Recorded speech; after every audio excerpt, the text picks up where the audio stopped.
I don't watch a lot of TV, but I'm currently watching The Diplomat, and Mm, her husband and this is a great, great movie series on Netflix, and her husband is up for the vice president of the United States, and she says, "Listen, Hal, whatever got you here is not the same traits that are gonna have you get to the next level.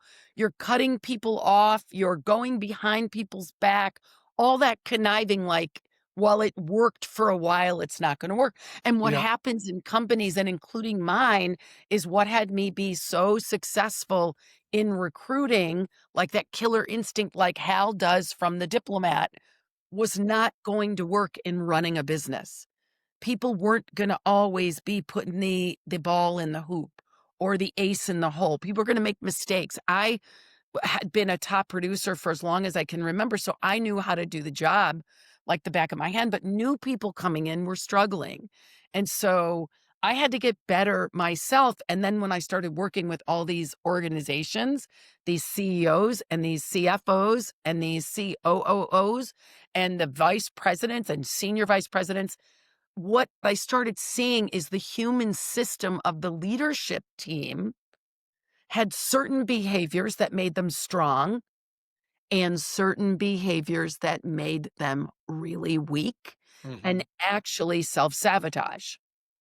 But they're blind spots. We can't see it, just like this character in The Diplomat. Hal cannot see it until his wife, like, gives him a sock right between the eyes and is like, "Dude, calm down." Well, I'm not the wife that gives you the sock between the eyes, but I am the sword that comes in and cuts through the friction and my team and says, "Listen, here's what's not working." For example, I have a client right now and they have to implement agents, AI agents. They're in a highly labor intensive job. They pay people really, really well. It's in the financial services investment industry. They hire highly qualified white collar intellect workers.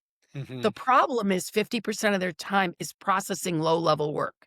And it's the same work done the same way every single month, every single year, every single decade. Now, if you read the book by Daniel Pink, To Sell is Human, and The World is Flat, and all the other innovation books, if something can be automated, it ought to be automated.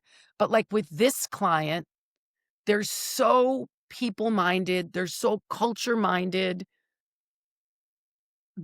they're also old school minded, and they're operating like there's, and many of them, a few of them are like, let's innovate. But the few that want to innovate cannot get the ones that are stuck in their ways to let go of the vine and consider what's possible if we automate. If we automate a third of our tasks, instead of being worried about us losing our job, what if we can provide higher level of service to our mhm, clients? And so partially what I do and my company does is we go in and we have a culture blueprint.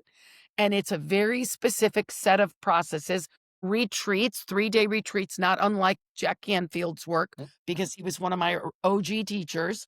mhm, How do we get people ready? How do we cultivate the human spirit? How do we cultivate the environment so that people are naturally inspired and motivated to unlock their genius? And that they feel secure enough and confident enough that they're not worried to hold on to the past. So as I wrote the book because it was the same story everywhere I went.